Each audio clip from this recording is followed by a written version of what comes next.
Anggaran APBD yang dimiliki pemerintah kota harus dibalikkan untuk kemaslahatan masyarakat yang ada di kota ini. Seperti para pemandi jenazah, bayangkan kita kalau tidak ada lagi orang yang mau mandi jenazah, apa kita tidak kaget kalau jenazahnya mandi sendiri, Pak?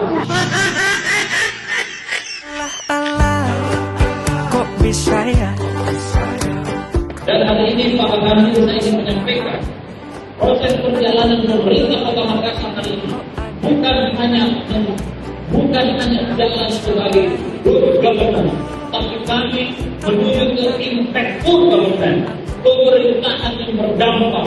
Apa yang dilakukan pemerintah harus berdampak langsung kepada masyarakat. Salah satunya pembangunan di sektor agama. Itu di bawah pemerintah Kota Makassar akan betul terkutuk terhadap proses pembangunan yang kita lakukan. Pucuk dicinta